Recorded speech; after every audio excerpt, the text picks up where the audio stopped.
Well, y'all, week 2 is starting with my key not being able to open my door.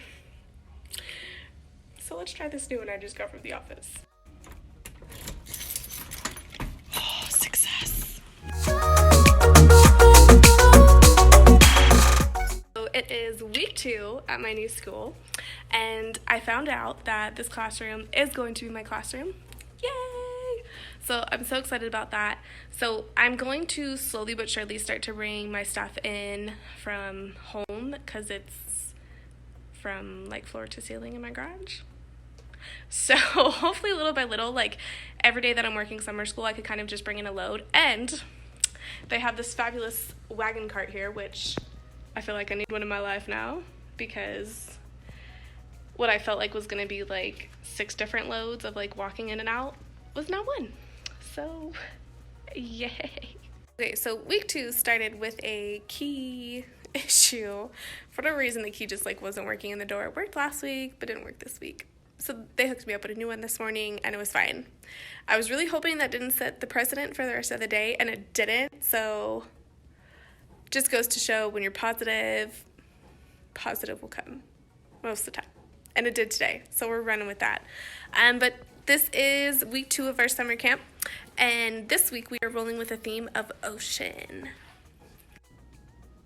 Okay, so Stephanie Trapp has an amazing unit for ocean for kinder, and what I love about it is that she breaks down every single day what you could do, and literally everything, before readings, after readings. There's math parts to go with it, there's crafts to go with it, there's videos to go with it to help build background knowledge and to give them that schema.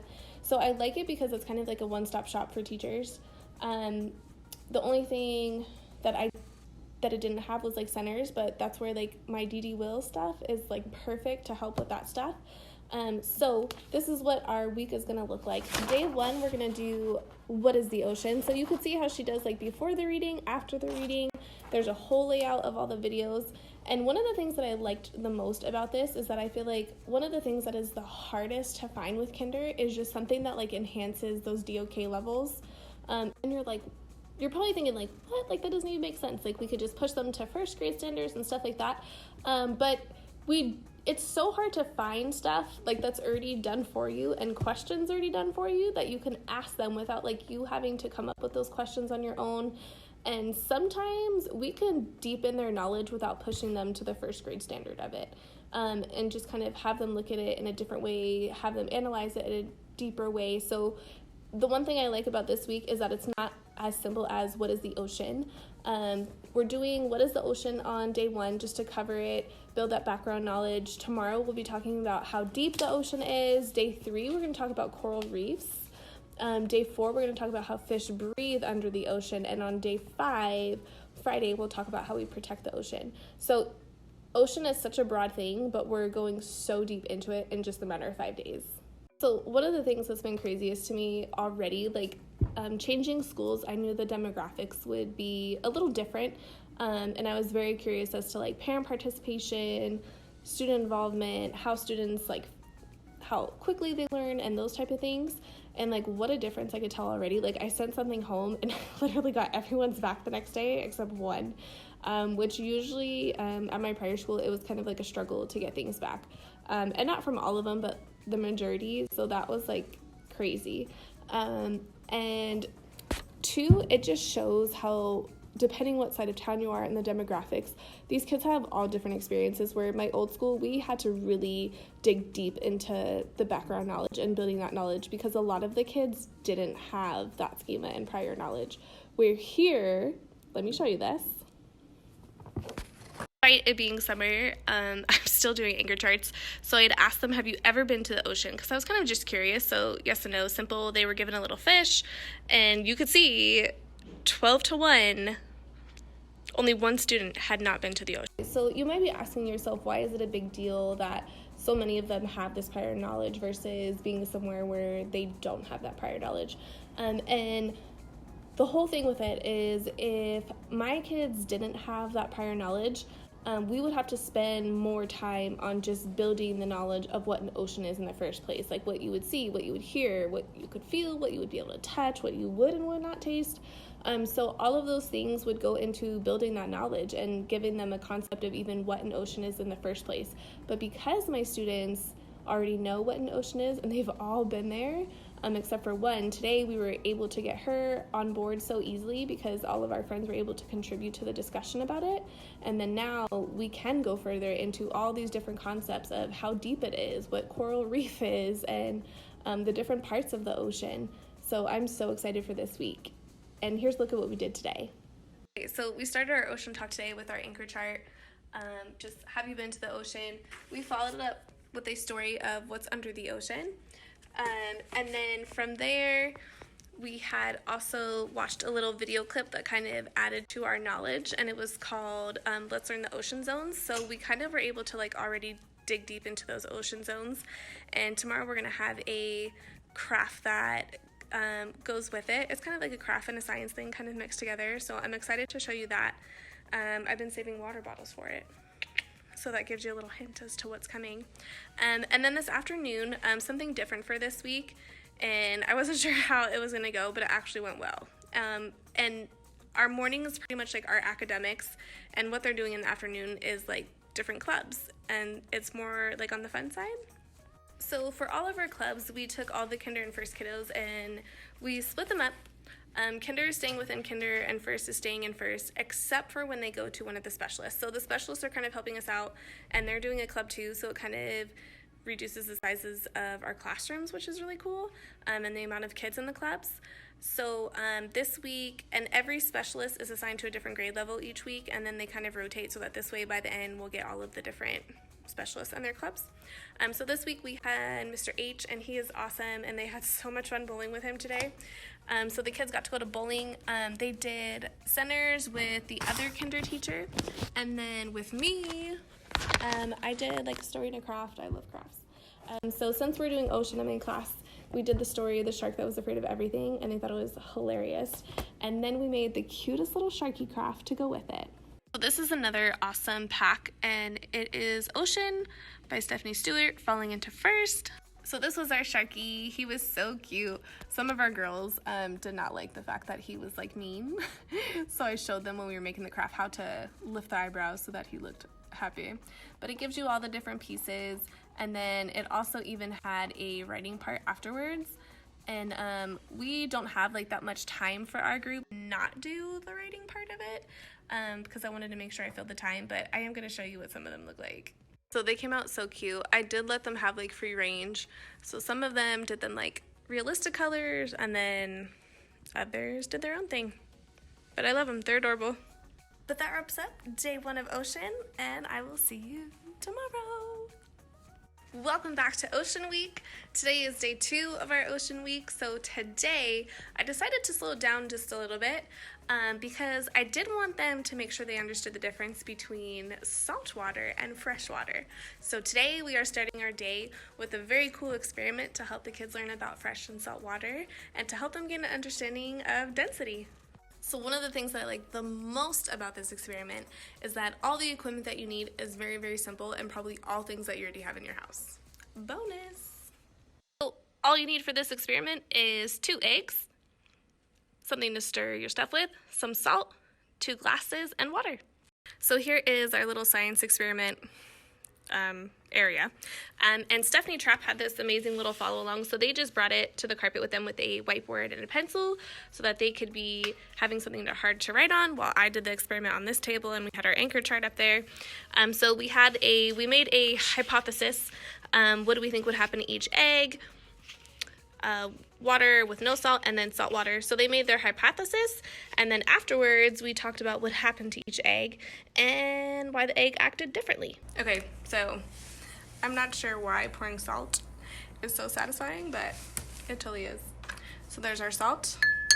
We're gonna stir it up. You wanna stir good. And you also wanna make sure that you have a decent amount of salt. You can add it like as you go so they could see what happens, but I kind of like to just already have a lot of salt in there so they could see the effect of it floating right away. So you can see that's very salty water. Experiment time, here we go. All right, tap water first. Ooh, and it's sunk. All right, Salt water. Oh snap. Love it. Actually one of the easiest and coolest experiments. So here is our tap water, no salt, and it sunk. And here is our salt water, and it floated. So this experiment allowed us to talk about density. So we had talked about how salt water is more dense or heavy. So I explained to them how the salt in the water makes the water more dense or heavy, which is why the egg is able to float. It was an amazing video by Colossal Cranium, Why is the Ocean Salty? And it was perfect, like good for all primary, so I liked that it was something that my kinder kiddos could also understand. Okay, so it is the end of day 2 of our beach day. It was another really good, fantastic day. We kind of dig deep into today between freshwater and saltwater, like I mentioned earlier. And then we, for our groups today, when we did our rotations, we had read the book One Tiny Turtle. And they loved it. Like, they were a little sad about the sea turtles, but we kind of just talked about how it's life and they all don't make it. But we did put a fun spin on it. So what we did was every kiddo got a little cutout sea turtle. And then I had cut these lines in it. So how I did that was after I had cut out the turtle itself, if you fold it like this, you can take a pair of scissors and just like cut up. So then it gives the effect of the lines. So each kiddo got one of these, and then they got a couple of these strips. They took their strips and they just kind of weaved it through. So of course, like, some had a very easy time, others had a more difficult time. But it was kind of good because they were able to like work together and help each other out.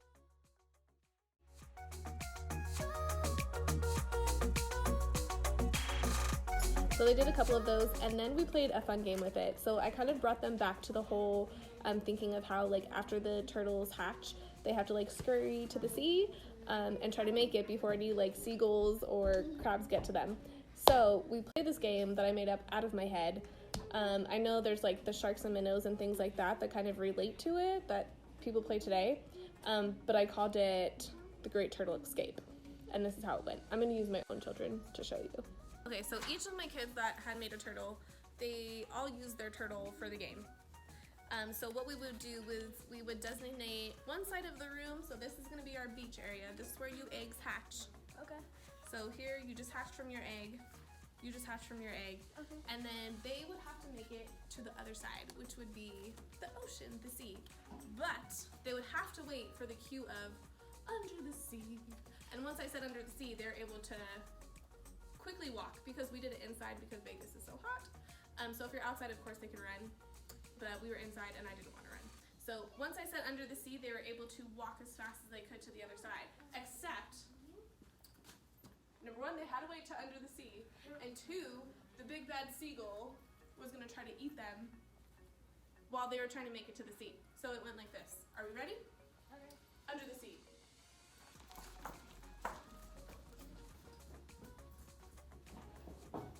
Under the sea.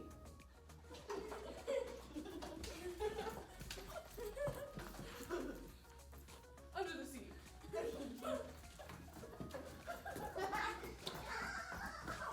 Okay. So you can see it was like so silly, but they thought it was like the greatest thing in the world, and it just worked. So that was our day 2. I'll see you guys for another day tomorrow. Welcome to day 3 of the ocean. It's Wednesday. I'm tired like it's a Thursday. I blame that time of the month. That's just how that goes. And because I'm so tired, I was a huge slacker this morning and I forgot both the food coloring and the paint to make our bottles today. But on the plus side, I also realized that we do need to go a little bit deeper into like the prior knowledge and background on the ocean layers. So that is what we are going to do today.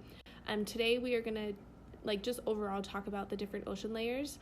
We're just gonna hit the big 3, the sunlit layer, the twilight layer, and the midnight zone. So we're gonna hit those big 3 just because I feel like I can most easily relate it to their real life and use references from like movies like Finding Nemo as far as like what fish live in what zones. There is a really cool What Are the Ocean Zones video up on YouTube that we're also gonna watch. We're also doing a class anchor chart of the different zones, and as I do my anchor chart, and talk the kids through it, the kids will have a flip book that they're creating, and they will kind of like complete as I'm going through the anchor chart.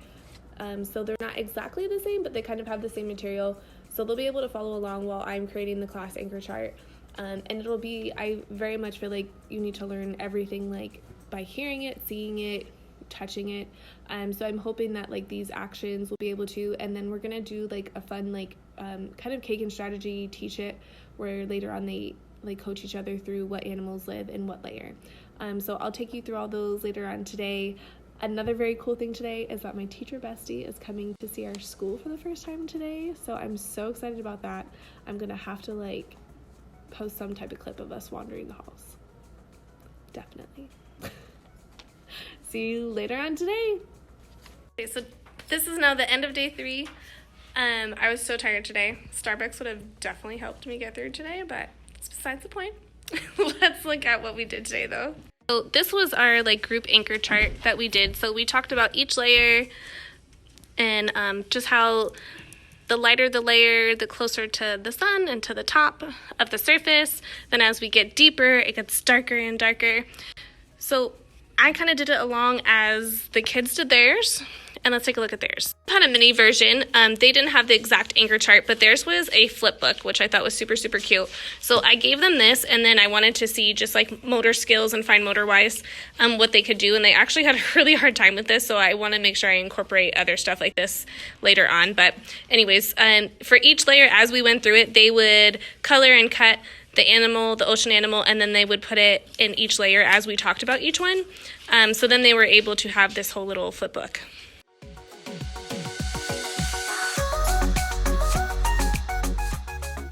I'm all for the Kagan strategies and like getting them to talk to one another, collaborate. I love like the coaching and teaching and all that thing. So I do this cute little rhyme. Okay, so for the rhyme, you need like 2 partners or a pair. So 2 of the kiddos, they'll be a pair. They'll be facing one another, crisscross applesauce.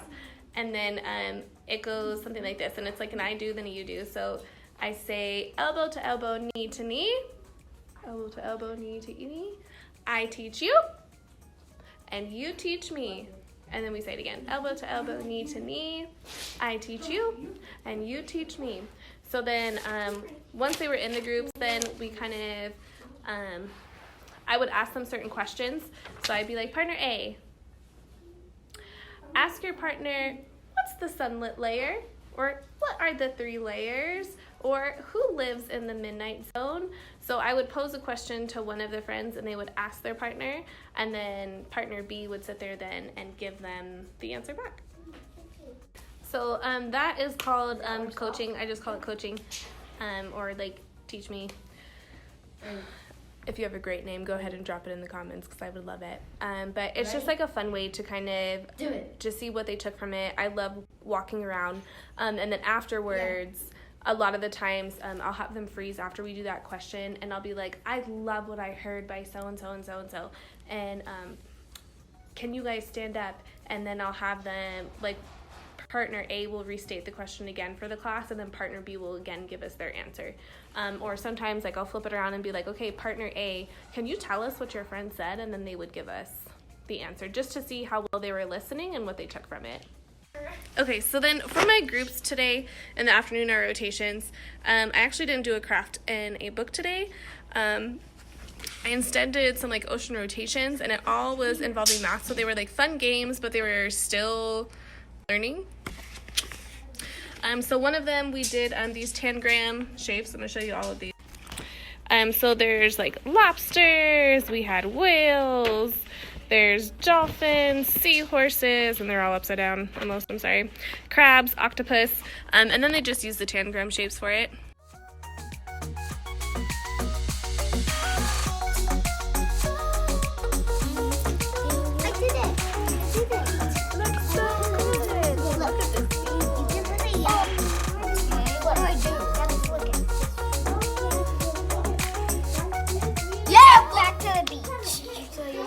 So the last center rotation that I did was this more or less from G.D. Wills as well. So the pack was an ocean one, and it came with all of these different ones. So like there was 10 frames, there was tally marks, just numbers, number words. So I had did the 10 frames today.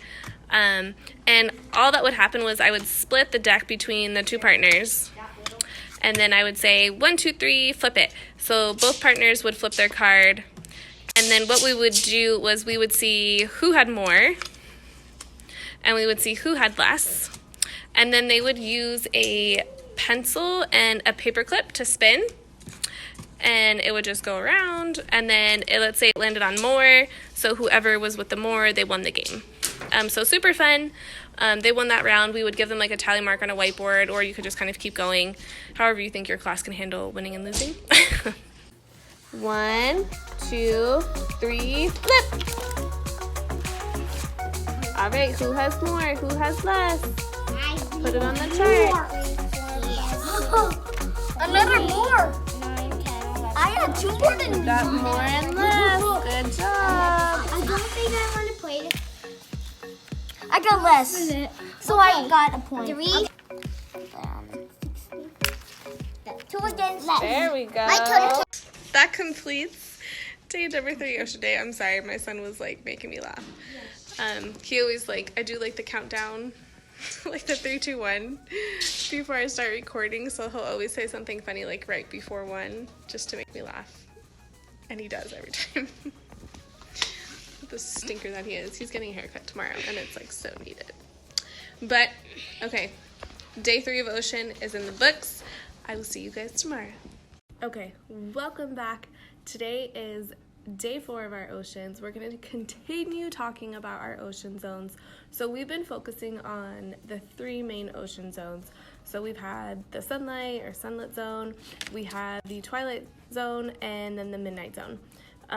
So those have been our 3 main focus. We know that there's more, but in kinder we kind of simplified and we're doing the 3 main ones. So we're going to do our long-awaited craft that they've been anticipating all week and collecting water bottles like crazy. So what we're going to do is we're going to paint the bottom layer black for the midnight zone. We're going to paint the middle layer blue for the twilight zone, and then we will have the sunlight layer up at the top.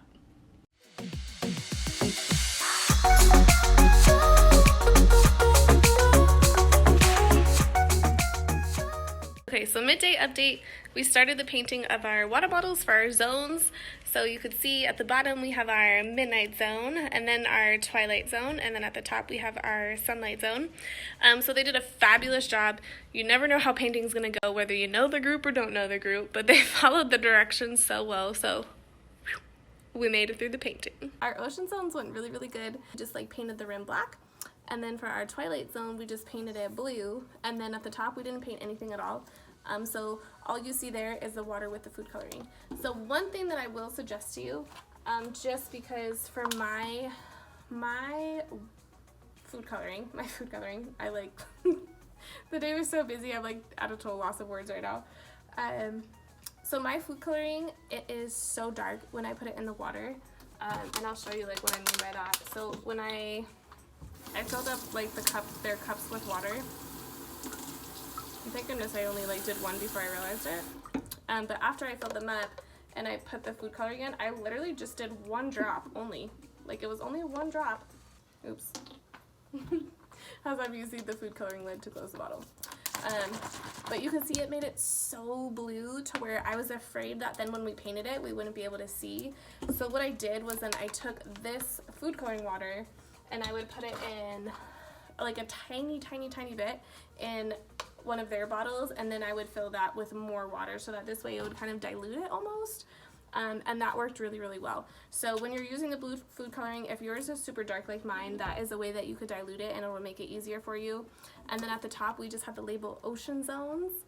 But it was so quick, so easy, so fun, and they loved it. And it was such a great visual for them to be able to explain the zones, and now it's an easy thing that could go home to their parents and they could explain to them too. I mentioned to you guys earlier this week that I would give you a tour, so I'm definitely going to give you a tour this week.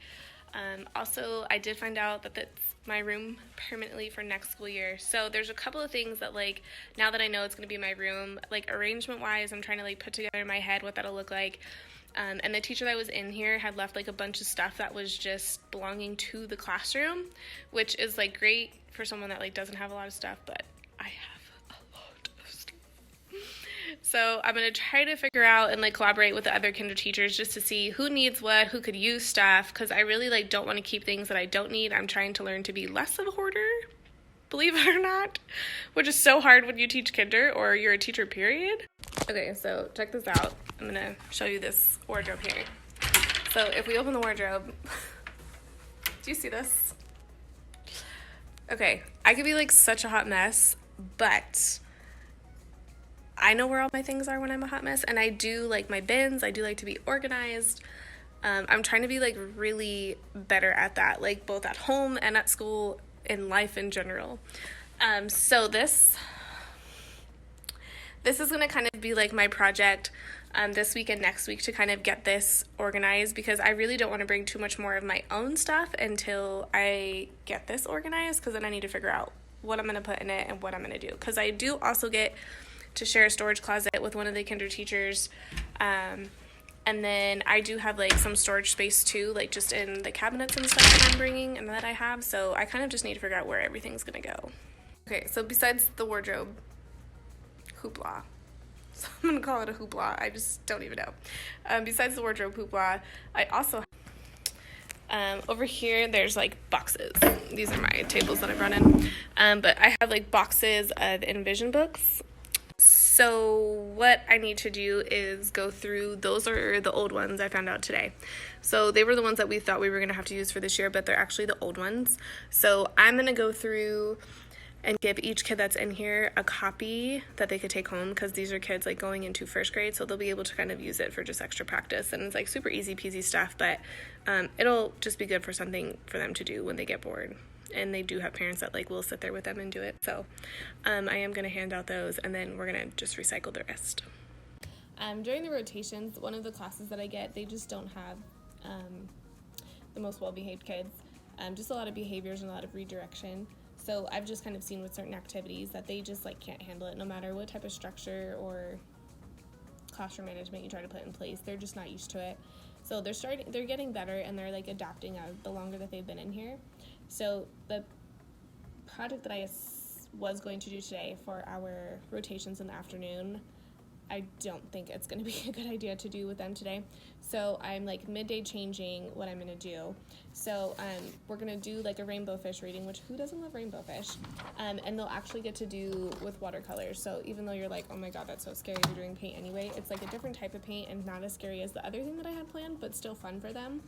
And then I didn't have aluminum foil here because I don't have all my supplies yet here, since it's like not my class, so I had no foil here. But this morning my son ate Pop-Tarts, so I'm using the Pop-Tart wrapper to cut out like a shiny piece that they'll be able to use for the rainbow fish. It's all about improvising, right?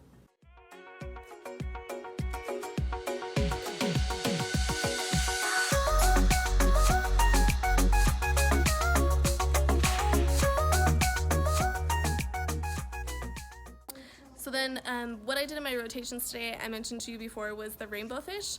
So YouTube had a great interactive one that was actually like more like a movie, and it was like, I'm sure they get tired of listening to me every day. Like, I'm totally the person that loves to read actual stories to them, just because I feel like they don't get that enough today. But this one was a really good interactive one and more like a movie, and it was like 10 minutes long, if that. So it was a great way, and it was like the whole thing was like school appropriate, so it was perfect. And then this is what they are starting to look like.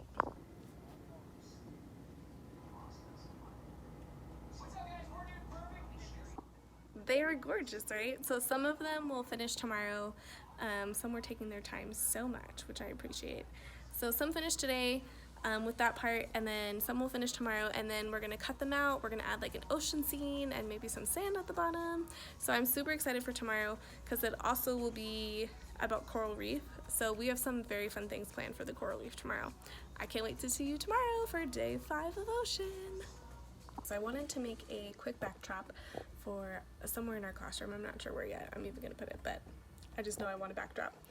So I'm gonna use this awesome machine that's called a VariQuest. And if you've never seen one, look at this. Okay, sorry if with the lights it's kind of hard to see, but when you pull it up, you could do like letters, numbers, symbols, their shapes. So I want to do a fish, so we're going to press this. I'm going to search by keyword. And then I'm just gonna press fish. Next, this one is a touchscreen, so very fancy. And then it'll pull up like all different choices that you have for the fish. So I wanted, there was a certain one on here that I saw. Okay, so I wanted to do this guy. I'm gonna press OK. I'm gonna be using like the long construction paper. So I'm just gonna press next, because that's the one that we're gonna be doing. So I wanted like a decent size. And then I want a whole bunch of them, so I'm gonna do as many as possible on a page. And then it populates a whole bunch of them on the page. So I'm gonna just press next. I don't want to save this job. So now I have to like load the paper. So all you do is take your construction paper, you fit it, you want to line it up with the corners. I like to make sure it's all flattened, and then go. So the machine's just gonna do its work.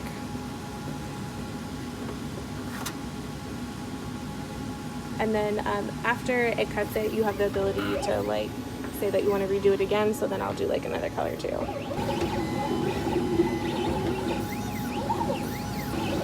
So if I get close, you can see it's all getting cut. All right, so it's all done cutting. So you can see that it's already starting to tear off. I'm like gonna carefully slide it over, and then you can just kind of jingle it, and they all come off. Hooray! Okay, y'all, so for my backdrop, I want to make like a giant octopus and kind of put him on the wall. Let's do this. Here we go. Okay, so I'm first going to make a giant circle of a head. All right, there's my head. Now it's time to cut.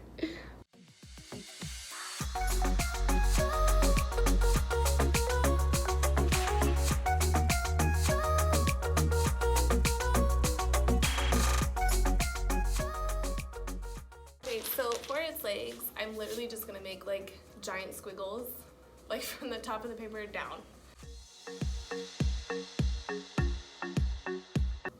And then I'm gonna just fold the paper so that then I have more of them, but I wanna make sure I have like 4 and 4 when I fold it.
Outside today. On Fridays I like to do kind of like a water type of play outside.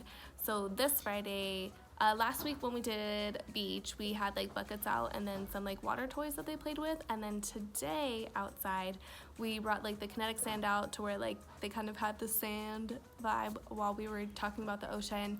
And then they also had a station that had water buckets with paintbrushes, and they literally just like took the paintbrushes, dipped it in water, and then like painted the sidewalk, and they thought it was the most amazing thing ever. And it was actually pretty fun to especially because it was like when you were in the shade, it was so hot that it would almost dry it instantly. So they had like so much fun trying to like draw their picture before the sun would just melt it away, and it would just vanish. So they had a blast with that today, and you would never think, literally paintbrushes and water, and it was the best time ever. So that was our morning. We had created our sea mural together, which was a lot of fun. And then this afternoon for my rotations, we talked about the coral reef. So there was an awesome video on YouTube about like the Great Barrier Reef that we talked about, and like totally kinder primary friendly. So it was perfect for my kids. And then after that, we kind of discussed a little bit. I showed them some real life photos, And then I had 2 different activities for them, and just because our group was so small this afternoon. So one of the rotations, they used Play-Doh to make, and kinetic sand to make a coral reef with like a backdrop I had for them. And then the other group made a coral reef with sponge paint.